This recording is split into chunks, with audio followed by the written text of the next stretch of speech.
Thank y'all for coming out, standing on the blacktop in the heat today. I am Winston McGregor, and I have the honor of serving as the Vice Chair of the Board of Education and the at-large member representing every citizen in our county. So thank you for coming out here to Grimsley. I'm actually a proud parent of two recent Grimsley graduates, so I know well sort of some of the things that happen in and out of this building and other buildings around the community. This is one of dozens of schools across our district that have experienced some serious HVAC issues as we return to school this month. Now, that's not new. That happens often at this time of year when summer won't go away and fall won't quite get here quick enough. The average age of our schools is 55 years old. I turn 55 next month. I know the wear and tear that 55 years takes on a body, on a building.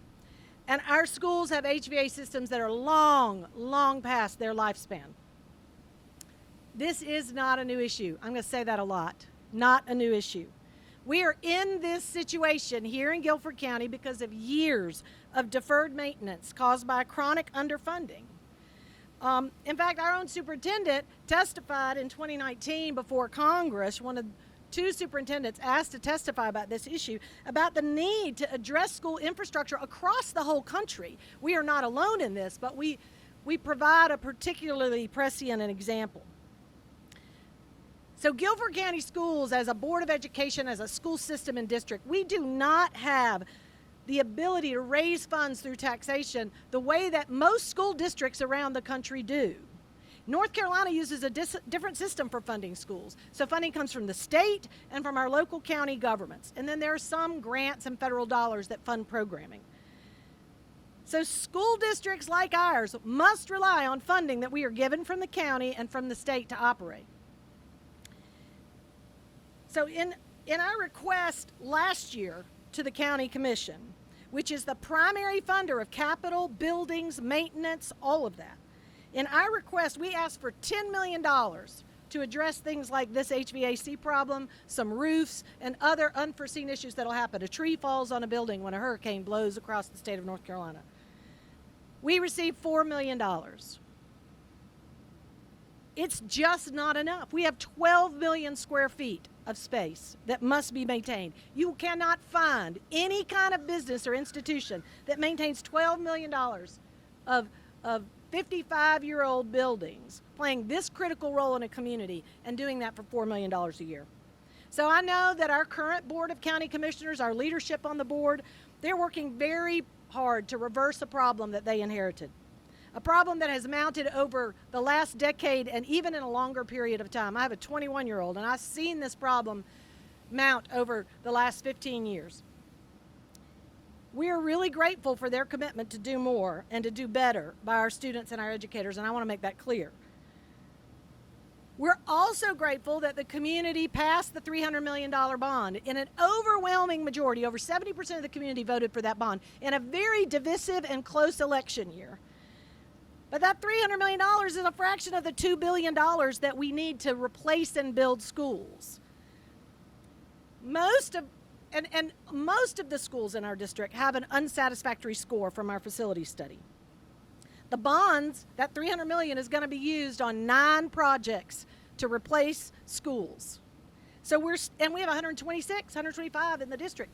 This is a decade of commitment that we need to make as a community. So with the money we do have, that we have been given for renovation, capital maintenance, our district completed more than 29 HVAC capital improvement projects in the past school year. That's on top of managing a pandemic. And we do plan to use some of the federal ESSER funds that are targeted and supposed to be used to accelerate learning and reverse learning loss. Of course, kids can't learn if the HVAC doesn't work, so we will be using some ESSER funds to replace chillers in 25 schools. But that should, had our schools been properly funding, those funds could be used for other things to accelerate learning for kids. So we're concerned about that, but having to make difficult choices given the harshness of the reality. So our staff team are working around the clock to resolve open work orders. We have more contractors coming in an era where competition for construction contractors is at an all-time high in this country. We've got more coming in to address the problem. But there are supply chain delays to get parts for HVAC systems that are 50, 30, 20 years old. This isn't just something you go down to Lowe's Home Improvement and buy a part for and plug it in and the thing works. We actually have to have parts fabricated sometimes to upgrade and replace or repair an HVAC system. The part doesn't exist today. So we are not going to let students suffer. We're not going to let staff suffer. We'll release schools if classrooms are too hot to be unusable. But obviously that's not a long-term or particularly palatable solution. We're very happy to have schools open. Kids are excited to be coming to schools. Teachers and students are engaging in that amazing dance of teaching and learning, and we don't want to interrupt that. But we do need the proper funding to keep all the other systems running because students and teachers are doing the work, and we as a community need to do our part. And I'm going to add something here that I think is very important. That some of the particularly vitriolic criticism about this issue, especially through email and social media, has been aimed at our superintendent. There's false and misleading information that's out there about what kind of funding can be actually used to repair schools. The law restricts how we use our funding. The state doesn't allow us to use transportation funding to go fix an HVAC, even if we have open bus driver positions. The state doesn't allow us to use funding for teaching positions we haven't filled to go fix an HVAC system. That's not how the law works. We are constrained by those regulations that the state legislature passes. So all of this has sort of been used as an attempt to undermine confidence in our school leadership, in the superintendent, and our staff, and in the buildings. It's really not about what's good for kids. It's a political play, and it's unacceptable for us to play that kind of politics with this. We have nearly $2 billion in documented deferred maintenance in this district. That's $2 billion of problems that our current superintendent inherited. And she pledged to fix it, the first by getting the facility study done so there could be actual transparency and agreement about the problem and not just lots of generalities about it. And we have that documented, $2 billion. That's not the $2 billion that should replace all the schools, although that will solve a huge part of the problem. When you have a brand new school, you don't have all that deferred maintenance. But over time, we have to change how we approach this challenge.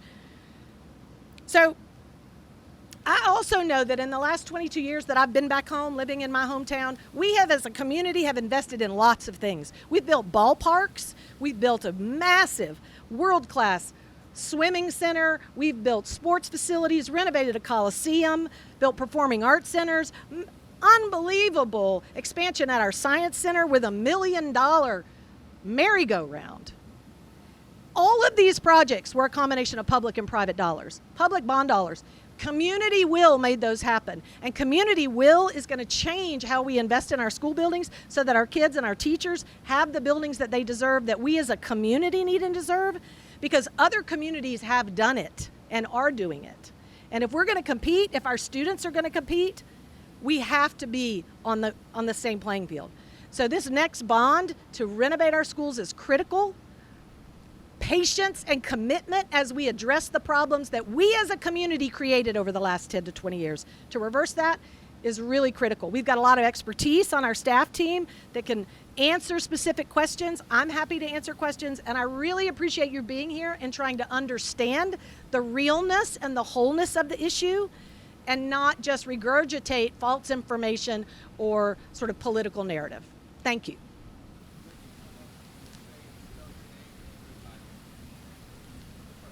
Questions? Jansen, you want to moderate? Yeah, sure. So right now we have received over the last summer, quite frankly, an increase in 39% of our total work orders for HVAC specifically. Right now we have active, in the month of August, we've received about 1,000 work orders just for HVAC alone as people were starting to restart their schools. We have actively reduced that number to about 700, and we are working on all of those locations currently.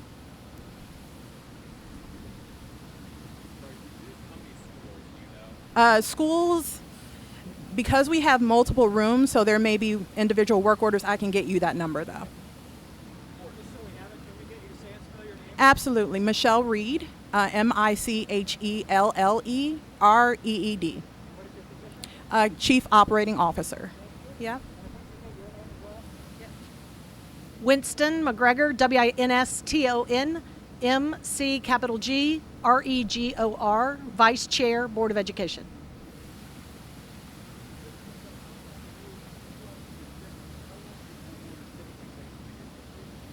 Sure. So thank you for that question. Every building, every system is different. We have 126 schools, so every issue that we are identifying have different parts, different issues that we are now functionally trying to honestly course correct. Some of them are a easy fix where we can just restart the chiller and bring the building back up because there are large areas that are out, where some require parts that we have long lead items on. So it's really honestly, every single building is different, and so it's kind of hard to say lead time.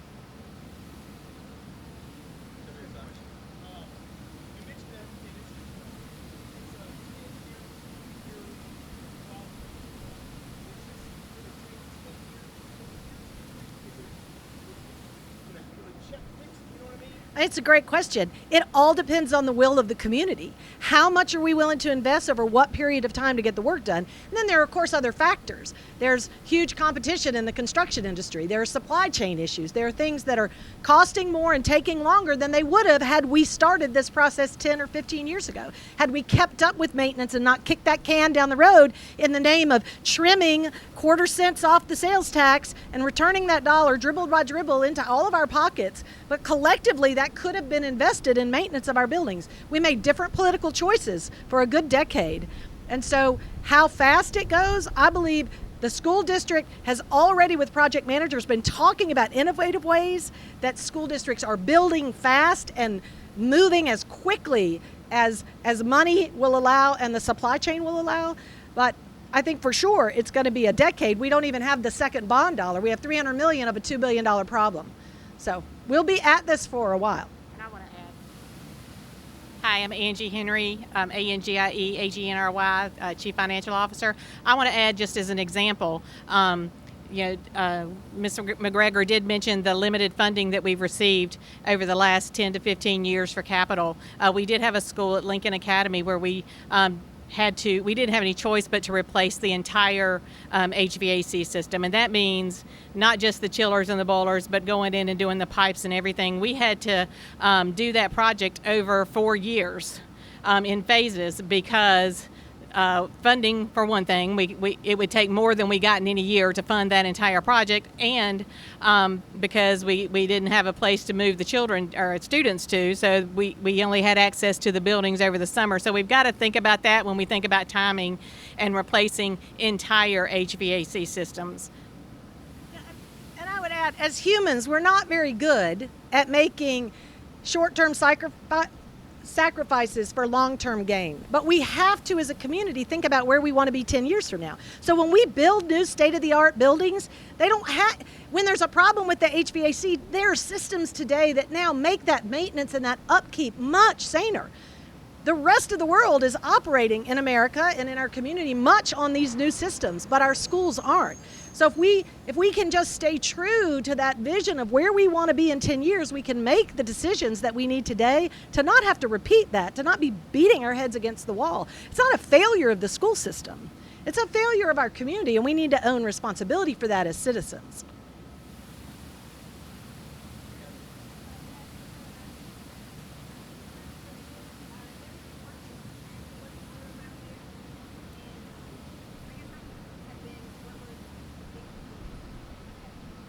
Yeah, so are you speaking about Grimsley specifically?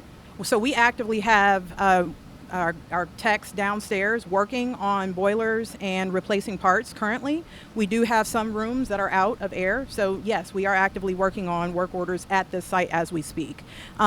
As far as the amount of work orders completed, we have about 700 completed, but we're still adding more every day because unfortunately our systems are volatile.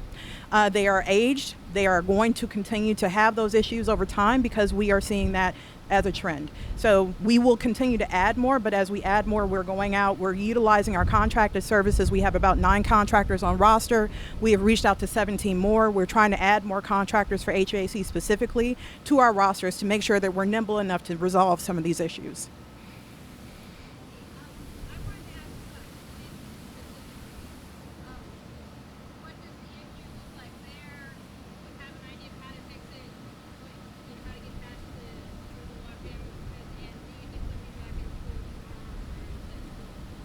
Yeah, so thank you for that question. So we are currently actively at Smith right now doing a diagnostic test on all of the systems.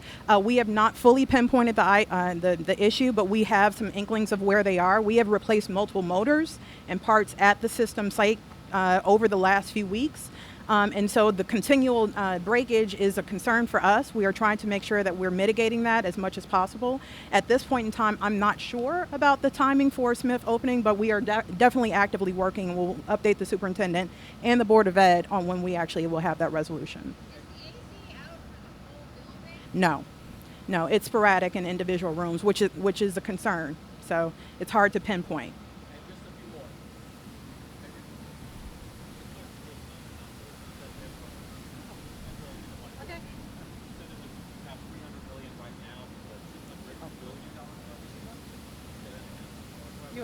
Well, the master facilities study that you all have reported on and was developed a couple of years ago that drove the activism in the community to put a bond on the ballot to fund the upgrade and replacement of our schools. The facility study really identified over $2 billion worth of need.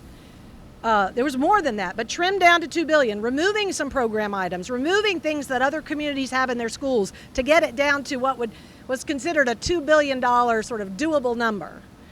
The county commissioners put, prior to the 2020 election, put $300 million of funding on the ballot that the community passed overwhelming as kind of a first installment on a $2 billion project.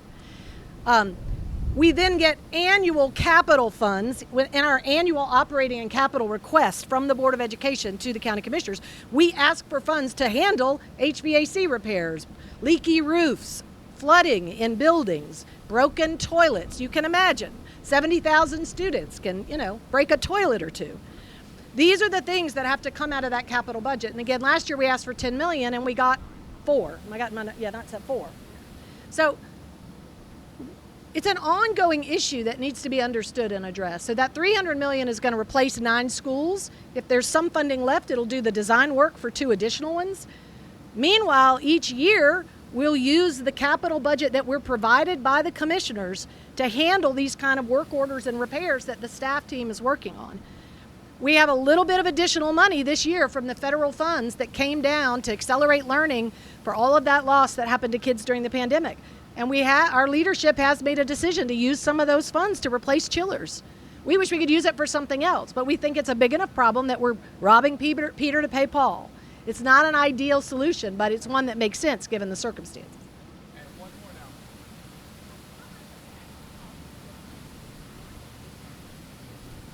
now. I don't think you can really answer that question because they're all different.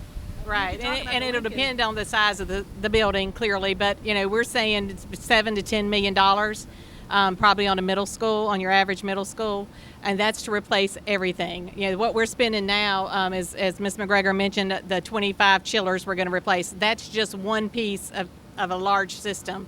So there may be other pieces in that system that can break, again, because of the age and how long it's been since we've been able to do the maintenance needed on these systems. And remember, this is an impossible choice because we might have an HVAC system broken in a school that we would like to tear down and rebuild when the next bond passes.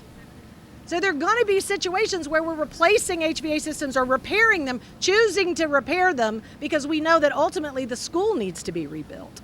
So this is a problem over the last 10 or 20 years that has hit a tipping point and requires really untenable choices. We can move past it, but we need to make much better choices, long-term choices, and not bicker and fight and try to use these short-term problems as ways to undermine leadership that's making really sound long-term decisions.